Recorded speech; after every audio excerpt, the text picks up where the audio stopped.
حسین صلی اللہ علیہ یا حسین.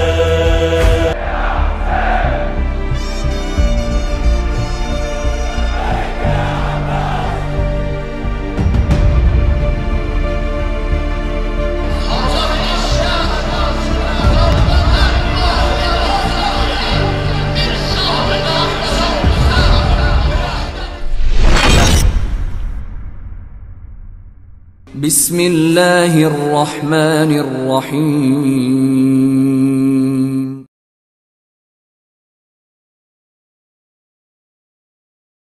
بسم اللہ الرحمن الرحیم. اللہم صلی علی محمد و آل محمد. ناظرین کرام سلام علیکم. شہیدان کرب و بلا کی حیات طیبہ ہم آپ کے سامنے پیش کرتے ہیں، اور شہید کرب و بلا صحابی امام حسین علیہ السلام سے آشنا ہوتے ہیں. آج جن شخصیت کے بارے میں تذکرہ ہے وہ رسول اکرم صلی اللہ علیہ وآلہ وسلم کے اصحاب میں بھی ان کو شمار کیا جاتا ہے. جناب امیر المؤمنین علی ابن ابی طالب علیہ السلام کے یاور، انصار اور اصحاب میں آپ کا ایک خاص مقام تھا. آپ کے ناموں کے بارے میں تاریخ میں استنساخ کی وجہ سے متعدد اشتباہات اور اس کی وجہ سے بہت سے نام آپ کا ذکر ہوتا ہے، لیکن جو آپ کا مشہور نام جس کے اوپر علماء نے اتفاق کیا ہے وہ ہے جنادہ ابن حارث سلمانی ازدی. آپ کے نام کے بارے میں استنساخ کی وجہ سے جنادہ کی جگہ حباب لکھا ہے، کسی نے جابر، کسی نے حسان اور کسی نے حیان بھی کہا ہے.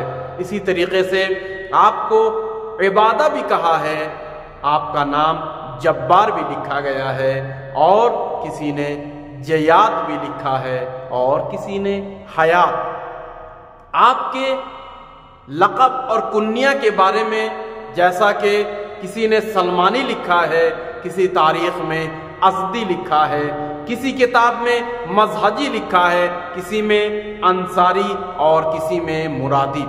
یہ تمام لقب اور کنیہ کو یکجا کیا جا سکتا ہے اور ناموں کو بھی یکجا کیا جا سکتا ہے، اور فی الجملہ یہ کہا جانا بہتر ہے کہ یہ تمام اسماء ایک ہی شخص کی جانب پلٹتا ہے اور یہ ایک ہی شخص تھے. آپ کا کرب و بلا میں ہونا ثابت ہے، لیکن آپ کی موجودگی کے ساتھ ساتھ ایک نام اور بھی کرب و بلا میں جنادہ ملتا ہے. لہذا جناب جنادہ ابن حارث سلمانی کو بہت سی تاریخ میں جناب جنادہ ابن کعب حضرت جی سے مشابہ کیا ہے. حتیٰ آپ کی زندگی نامہ میں مخلوط بیانی کی گئی ہے، اور اسی طریقے سے جناب جنادہ ابن حارث کو جناب جنادہ ابن کعب کی شہادت زندگی نامہ رجس سے مخلوط کیا گیا ہے. کسی نے ان کے رجس کو ان کے نام، ان کے رجس کو ان کے نام، اس طریقے سے تقریباً تھوڑا سا تاریخ میں اشتباہ ہوا ہے. آپ کا جو قبیلہ ہے وہ عرب کا بہت ہی مشہور اور معروف قبیلہ ہے، جو اصلاً یمن کے رہنے والے تھے اور قبیلہ مراد سے آپ تعلق رکھتے تھے. قبیلہ مراد کا ایک معروف شاخہ سلمانی تھا، لہذا آپ کو مرادی بھی کہا گیا، سلمانی بھی کہا گیا. چونکہ یہ قبیلہ مراد اور اس کا شاخہ سلمانی اعراب کے مزہجی اور قحطانی قبیلہ سے تھا، لہذا آپ کو اس طریقے سے مزہجی بھی لکھا گیا ہے. اور یہ قبیلہ عرب کے دکن سائٹ میں واقع آج کے یمن کے علاقے میں، لہذا آپ اصالتاً یمنی تھے، لیکن کوفے میں آ کے آپ نے زندگی بسر کرنی شروع کی۔ کوفے میں آپ کا ایک نمایاں کردار ملتا ہے، اور جناب امام حسین علیہ السلام کے مقصد اور مشن کے لیے کوفے میں آپ نے بہت سی فعالیت اور ایکٹیویٹیز کی ہے۔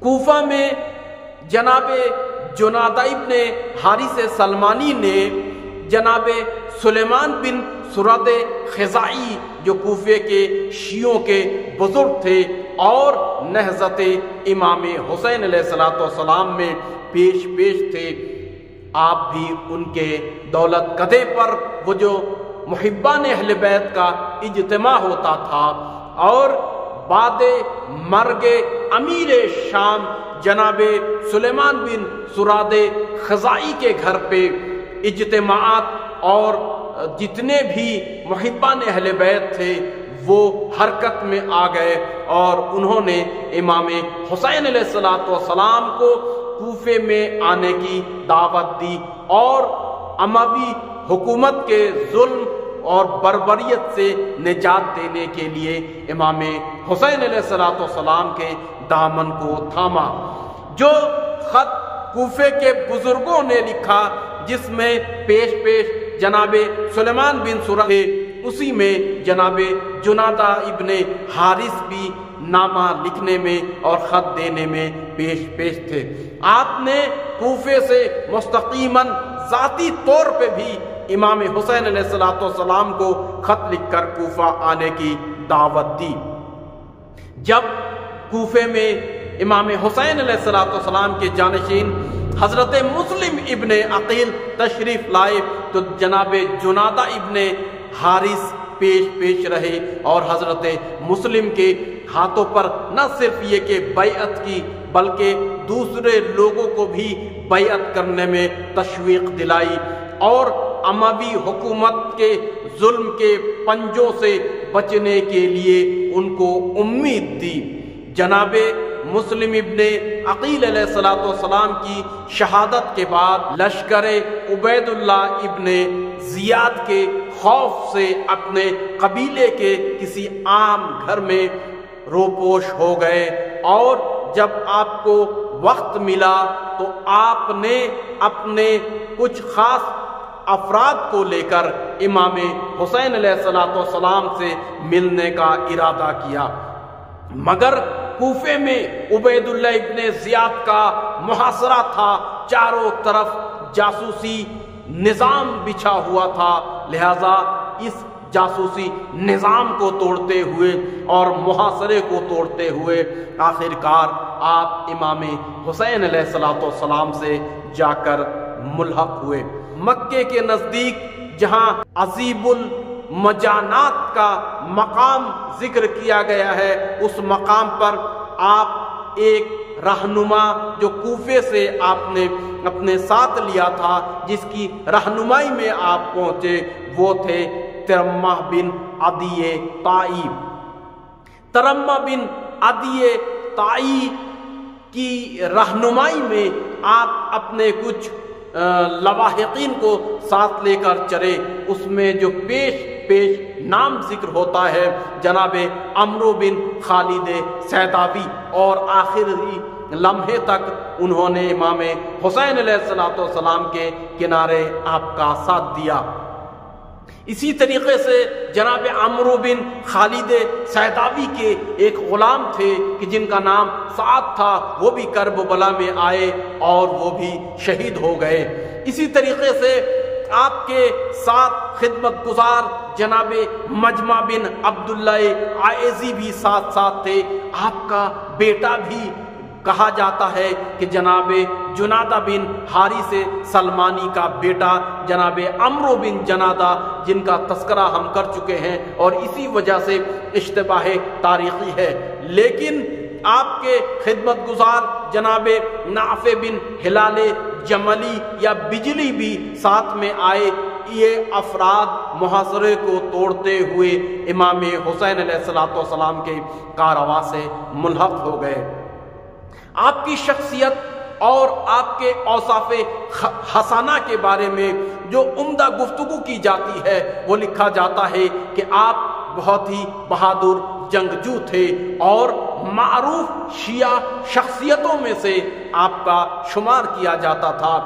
آپ کو یہ افتخار حاصل تھا کہ آپ امام حسین علیہ السلام کے خاص اصحاب اور انصار میں شمار ہوتے ہیں۔ اسی طریقے سے آپ نہ صرف امام حسین بلکہ امیر المؤمنین علی علیہ السلام کے صحابی جلیل القدر میں آپ کا شمار ہوتا ہے۔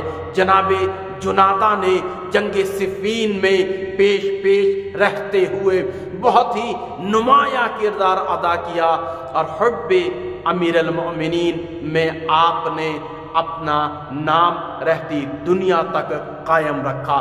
اسی طریقے سے کربلا میں آپ کے وارث آپ کے بیٹے عمرو بن جنادہ شہید ہوئے، لہذا آپ شہید کے والد بھی کربلا میں ہوئے ہیں۔ آپ کے بارے میں جو مؤخر مورخین ہیں انہوں نے لکھا ہے کہ آپ صحابی رسول اکرم صلی اللہ علیہ وآلہ وسلم میں سے تھے، لہذا اس طریقے سے اگر ہم اس بات کو مانتے ہیں تو آپ تین معصوموں کے صحابی تھے، امام حسین، حضرت امیر المؤمنین اور رسول اکرم صلی اللہ علیہ وآلہ وسلم کے صحابی ہونے کا آپ کو شرف حاصل تھا۔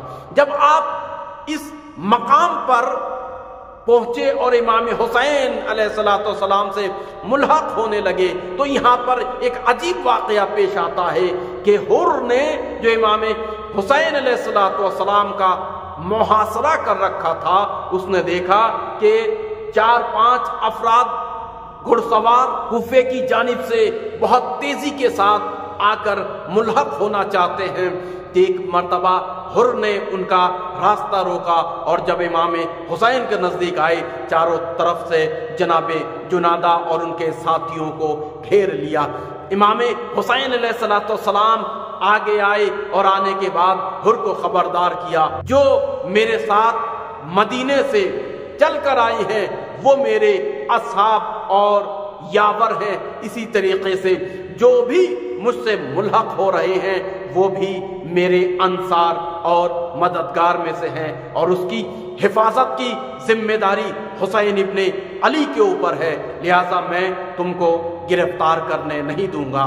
کیونکہ حر چاہتا تھا یہ کوفے سے آئے ہیں، ان کو گرفتار کر کے کوفے بھیج دیا جائے۔ امام حسین علیہ السلام نے سختی دکھائی اور حر کو یہ ہوشیاری دی، چونکہ حر سے معاہدہ ہوا تھا کہ جب تک کہ عبید اللہ ابن زیاد کا خط نہیں آتا وہ امام حسین کو نقصان نہیں پہنچائیں گے، لہٰذا امام حسین نے یاد دلایا کہ تم یاد کرو کہ ہم میں اور تم میں کیا گفتگو ہوئی تھی، کیا طے پایا تھا، جب تک کہ خط نہ آئے تب تک کہ تم ہم کو نقصان نہیں پہنچاؤ گے، لہٰذا جو میرے لواحقین ہیں ان کو بھی کوئی گزند اور نقصان نہیں پہنچنا چاہیے۔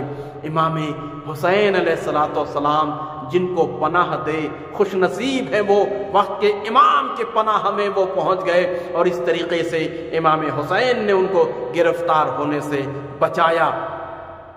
کرب و بلا میں آپ امام حسین کے ساتھ وارد ہوئے اور گام با گام آپ اصحاب امام حسین علیہ السلام کے ساتھ رہے، یہاں تک کہ آپ نے ظہر عاشورہ امام حسین علیہ السلام کے ہمراہ نماز جماعت پڑھی، اور جناب عبداللہ ابن امیر کلبی کی شہادت کے بعد آپ سے رہا نہ گیا، آپ اپنے لواحقین کے ساتھ امام علیہ السلام کی خدمت میں آئے، اور آنے کے بعد اذن جہاد اذن شہادت طلب کی۔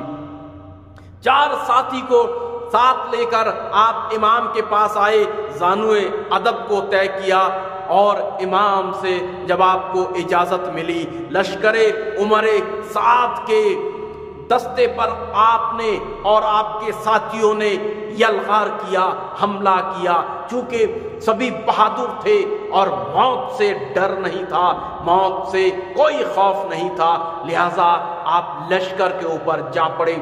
اور تاریخ میں لکھا ہے اتنی شجاعت اور بہادری سے جنگیں لڑی ہیں کہ آپ نے پیچھے مڑ کر نہیں دیکھا، چونکہ جان کی کوئی پرواہ نہیں تھی، لہذا قلب لشکر تک پہنچ گئے۔ چاروں جانب سے آپ کو گھیر لیا گیا اور آپ کے ساتھیوں کا محاصرہ کر لیا گیا۔ جب محاصرہ کیا اور آپ کے ساتھی زخموں سے چور ہو گئے تو آپ نے ایک مرتبہ فرزند نبی کو مدد کے لیے آواز دی۔ امام حسین علیہ السلام نے اپنے اسد، اپنے بہادر، اپنے شیر بھائی غازی عباس کو مدد کے لیے بھیجا۔ حضرت عباس بہادری اور شجاعت کے ساتھ ان کی مدد کو پہنچے اور ان کو لشکر یزید کے محاصرے سے واپس لے کر آئے۔ مگر حقیقت یہ ہے کہ جناب جنادہ نے اپنے ساتھیوں کو جمع کیا، کہا کہ امیر المؤمنین کے فرزند جناب عباس نے محاصرے سے ہم لوگوں کو نجات تو دلاتے ہیں، مگر ہم اذن جہاد لے کر آئے ہیں۔ ہم کس طریقے سے فرزند فاطمہ زہرا سلام اللہ علیہا کے پاس پہنچے جبکہ ہم زندہ ہیں، سالم ہیں؟ ایسا نہیں ہو سکتا کہ ہم واپس ان کی آنکھوں میں آنکھیں ڈال کر دیکھنے کی ہمت ہم میں نہیں ہے۔ ان کے باوفا تمام ساتھیوں نے کہا کہ ہم پھر دوبارہ جنگ کے لیے چلتے ہیں۔ جنگ کے لیے واپس آئے اور میدان میں پھر ایک مرتبہ انہوں نے نظام لشکر عمر سعد کو تہس نہس کر دیا۔ پھر اس کے بعد زخموں کی تاب نہ لاتے ہوئے چاروں طرف سے یلغار تھا، اب اپنے ساتھیوں کے ساتھ شہید ہو جاتے ہیں۔ روایت میں یہ لکھا ہے اگر انہی کا بیٹا جناب عمرو ابن جنادہ تھا تو جناب عمرو ابن جنادہ نے ان کی شہادت کے بعد ان کے ماں کے اصرار کی وجہ سے امام حسین کے بعد بار بار آتے تھے اور امام نے فرمایا ھذا الغلام، اس جوان کو دیکھو، ابھی اس کے باپ کی شہادت واقع ہوئی ہے، شاید اس کی ماں کو گوارا نہ ہوگا۔ تو ایک مرتبہ انہوں نے فرمایا یا ابن رسول اللہ، آقا مجھے میری ماں نے تیار کر کے بھیجا ہے شہادت کے لیے۔ تو جناب عمرو شہید ہوئے اور شہید ہونے کے بعد بدی کے ہاتھ سے جب آپ شہید ہوئے، آپ کے سر کو قلم کر کے خیمے کی جانب پھینکا جہاں آپ کی والدہ بحریہ کھڑی ہوئی تھی، تو آپ نے اپنے بیٹے کے سر کو اٹھایا اور خون کو صاف کیا اور واپس لشکر یزید کی جانب بھیجا کہ جو صدقہ میں نے اللہ کی راہ میں دیا ہے واپس نہیں لیا کرتی۔ بہادری کے ساتھ آپ خیمے کی چوب اٹھا کر، ہم نے پہلے بھی ذکر کیا ہے اس واقعے کو، لہٰذا یاد دلا دوں کہ یہ وہ بہادر خاتون تھی۔ جناب جنادہ ابن حرس کا پورا خاندان اور پورا گھرانہ بہادر تھا، لہذا روایت میں پھر جناب جنادہ بن قعب خزرجی اور جنادہ بن حرس سلمانی کا رجز تقریباً مشابہ ہے۔ لکھا ہے کہ آپ نے جنگ کے میدان میں جو بہادری اور شجاعت کے ساتھ رجز پڑا ہے اس میں فرمایا انا جنادہ و انا ابی الحارث ان بیعتی حتی یرثنی وارث، یعنی میں بیعت کرتا ہوں امام حسین علیہ السلام کے ہاتھ پر، اور یاد رکھو کہ میرے بعد میرا وارث بھی آئے گا شہید ہونے کے لیے بیعت کرنے کے بعد۔ لست بخوار ولا بناکس، اور میں کوئی عام اور ذلیل اور خوار انسان نہیں ہوں اور نہ ہی عہد شکن انسان ہوں، بلکہ جو میں نے ابا عبداللہ الحسین سے عہد کیا ہے وہ میں پورا کروں گا۔ الیوم ثاری فی صعید ماکث، اور آج کے دن میرے بدن کے ٹکڑے ٹکڑے زمین پر گریں گے، مگر میں راہ حق اور وفا، صداقت اور عدالت کے راستے سے کبھی بھی منہ نہیں پھیروں گا۔ بہرحال جناب جنادہ ابن حارث سلمانی نے بہت ہی مردانگی کے ساتھ کرب و بلا میں جنگ کی اور ایک روایت کے مطابق آپ نے 16 لشکر یزید کو فنار کیا، اور ایک روایت کے مطابق آپ نے عمر سعد کے 18 سپاہی کو جہنم رسید کیا ہے، اور پھر آپ شہید ہوئے ہیں۔ آپ کے اوپر وقت کے امام زمانہ عجل اللہ تعالی فرج شریف نے زیارت ناحیہ میں سلام بھیجا ہے۔ السلام علی حیان ابن الحارث السلمانی الازدی۔ زیارت ناحیہ میں دوسرے مقام پر آپ کو حیان کے ساتھ ساتھ جنادہ بھی لکھا گیا ہے۔ اسی طریقے سے زیارت رجبیہ میں آپ کے اوپر سلام بھیجا گیا ہے، السلام علی حسان ابن حارث ازدی۔